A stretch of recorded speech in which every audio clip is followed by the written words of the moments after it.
Avant de commencer cet exercice, je vais vous expliquer une méthode simple pour en tirer le meilleur bénéfice. D'abord, je vous conseille de regarder la vidéo une première fois avec les sous-titres activés.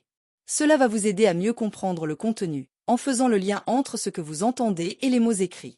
Ensuite, regardez la vidéo une deuxième fois sans les sous-titres, pour vous concentrer uniquement sur l'écoute et renforcer votre compréhension auditive. Enfin, prenez un cahier et écrivez quelques phrases clés que vous avez retenues de l'épisode. Ce sera une bonne façon de consolider ce que vous avez appris tout en pratiquant l'écriture en français. En suivant cette méthode, vous verrez des progrès dans votre compréhension et votre capacité à vous exprimer en français. C'est parti! Aujourd'hui, je vais aborder un sujet d'une importance cruciale pour notre société, et particulièrement pour les jeunes en milieu scolaire, la dépression scolaire. Ce trouble, souvent méconnu ou sous-estimé, est de plus en plus répandu parmi les élèves et les étudiants. Il se manifeste par un découragement profond, une perte de motivation et une difficulté croissante à accomplir les tâches scolaires. Mais plus qu'un simple état de fatigue ou d'ennui, la dépression scolaire peut avoir des répercussions graves sur le parcours académique et la santé mentale des jeunes. Comment la dépression scolaire impacte-t-elle le parcours académique et le bien-être des élèves? Et quelles solutions peuvent être envisagées pour la prévenir et la traiter?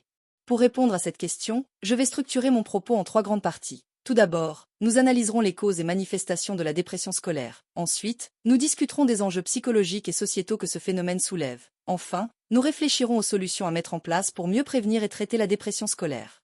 Pour commencer, il est essentiel de comprendre les causes qui peuvent mener un élève à souffrir de dépression scolaire. Ces causes sont souvent multifactorielles et résultent d'un ensemble de pressions, à la fois internes et externes, qui pèsent sur le jeune. L'une des premières causes à mentionner est la pression académique. Dès le plus jeune âge, les élèves sont confrontés à des attentes élevées, tant de la part de leurs parents que de leurs enseignants, mais aussi de la société. Cette pression de réussite est particulièrement forte dans les systèmes éducatifs compétitifs, où la performance académique est souvent perçue comme le seul indicateur de succès futur. De nombreux élèves se sentent accablés par cette pression et finissent par développer un sentiment d'échec constant, surtout s'ils ne parviennent pas à répondre aux attentes.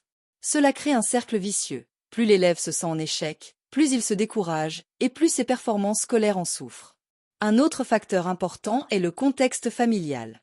Les événements de vie perturbants, comme un divorce, des conflits familiaux récurrents, ou encore un déménagement, peuvent profondément affecter un jeune. Lorsqu'un élève traverse de telles difficultés dans sa sphère personnelle, il peut être difficile de se concentrer sur les études. Ces événements sont souvent source de stress et peuvent entraîner une déstabilisation émotionnelle qui favorise l'émergence de la dépression. Le harcèlement scolaire est également un facteur clé à considérer. Le harcèlement, qu'il soit physique ou psychologique, peut avoir des effets dévastateurs sur la santé mentale d'un élève. Les jeunes qui en sont victimes développent un profond sentiment de rejet et perdent peu à peu confiance en eux. Ce manque d'estime de soi se traduit souvent par une difficulté à se projeter dans un avenir positif et par une baisse de motivation à l'école.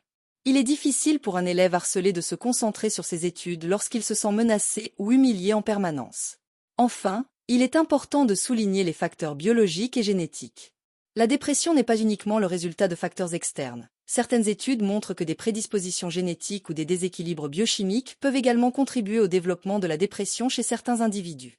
Cette vulnérabilité biologique, combinée aux facteurs environnementaux comme la pression scolaire ou les tensions familiales, peut accentuer les risques de dépression chez un élève. Mais quels sont les symptômes de la dépression scolaire? Comment se manifeste-t-elle concrètement? Le premier signe est souvent la baisse des performances académiques. Un élève en dépression a de plus en plus de mal à se concentrer, à accomplir ses devoirs, et ses résultats en pâtissent. Ce déclin scolaire peut être brutal ou progressif, mais il est presque toujours un signal d'alarme. La fatigue mentale et physique rend les tâches scolaires insurmontables, même celles qui, autrefois, paraissaient simples. Ensuite, on observe généralement une absence de motivation et un désengagement total.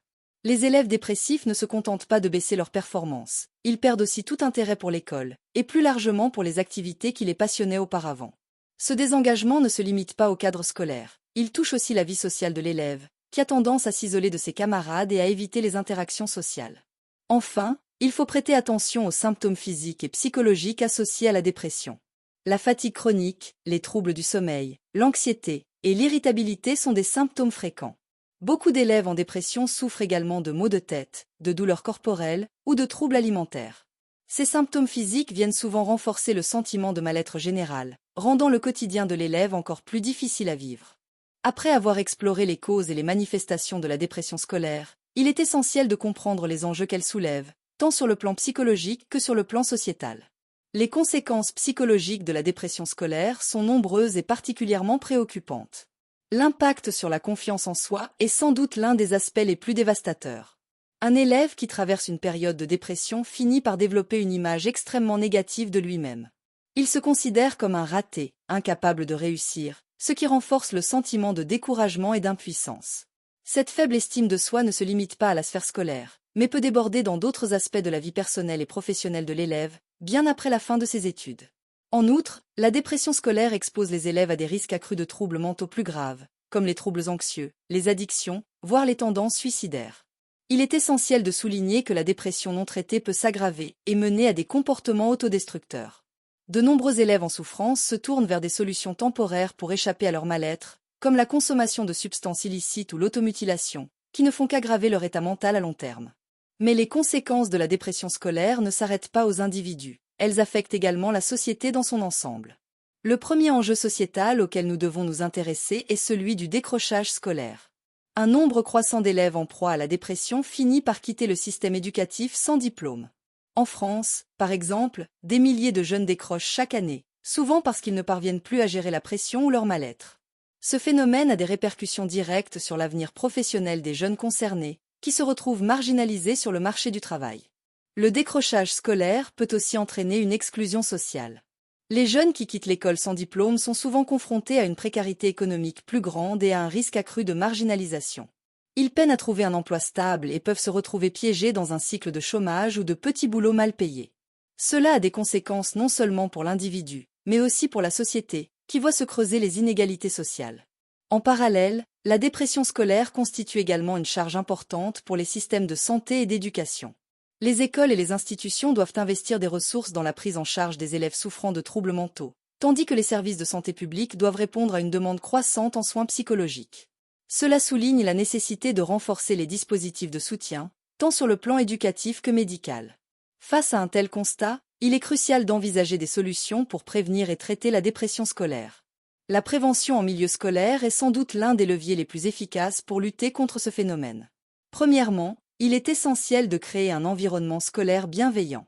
Cela passe par des politiques de lutte contre le harcèlement, des initiatives visant à encourager l'entraide entre élèves, mais aussi par la mise en place de programmes d'éducation à la santé mentale. Les écoles doivent devenir des lieux où les élèves se sentent en sécurité, à la fois sur le plan physique et émotionnel. Cela implique également d'offrir des espaces d'écoute et de dialogue, où les élèves peuvent se confier sur leurs difficultés sans crainte de jugement. Deuxièmement, la formation des enseignants et du personnel éducatif est primordiale. Former les enseignants à repérer les signes de dépression chez un élève et à y réagir de manière adaptée est essentiel pour agir rapidement. Les enseignants doivent être capables d'orienter les élèves vers les ressources appropriées, qu'il s'agisse de conseillers scolaires ou de psychologues. Une intervention précoce peut faire toute la différence et empêcher une situation de se dégrader. En parallèle, l'accompagnement psychologique des élèves en difficulté est indispensable. Il est impératif que les écoles mettent à disposition des services de soutien psychologique accessibles à tous les élèves. Cela peut inclure des consultations avec des psychologues scolaires, mais aussi des thérapies cognitivo-comportementales adaptées à chaque cas. Les groupes de soutien, où les élèves peuvent partager leurs expériences et s'entraider, constituent également un outil efficace pour lutter contre l'isolement social et la dépression. Pour les élèves en grande difficulté, la mise en place d'un suivi personnalisé peut s'avérer cruciale. Il peut s'agir de plans d'adaptation scolaire, qui permettent à l'élève de suivre un parcours aménagé, en tenant compte de ses besoins spécifiques. Cela inclut une réduction de la charge de travail, des délais prolongés pour les devoirs, ou encore des aménagements spécifiques pour les examens. Enfin, le rôle des parents et de la société est fondamental. Les parents doivent être sensibilisés aux signes avant-coureurs de la dépression chez leur enfant, et encouragés à maintenir un dialogue ouvert et bienveillant. Un environnement familial stable et soutenant peut jouer un rôle décisif dans la prévention de la dépression. Parallèlement, les politiques publiques doivent évoluer pour soutenir ces jeunes en difficulté. Il est urgent de renforcer les dispositifs d'accès aux soins de santé mentale pour les jeunes, mais aussi de revoir les systèmes éducatifs afin de réduire la pression académique excessive. Pour conclure, la dépression scolaire est un phénomène complexe, alimenté par une multitude de facteurs tels que la pression académique, les conflits familiaux ou encore le harcèlement scolaire.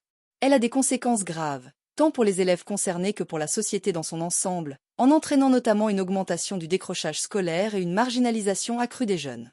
Cependant, des solutions existent. La création d'un environnement scolaire bienveillant, la formation des enseignants et la mise en place de dispositifs de soutien psychologique adaptés sont autant de pistes pour prévenir et traiter la dépression scolaire. Si nous parvenons à mieux identifier les élèves en difficulté et à leur offrir un soutien approprié, nous pouvons espérer réduire considérablement l'impact de ce trouble et permettre à chaque jeune de s'épanouir pleinement dans son parcours scolaire et personnel. Mais une question demeure. Comment les institutions scolaires et les familles peuvent-elles collaborer de manière plus étroite pour identifier, prévenir et agir rapidement face à ce phénomène ?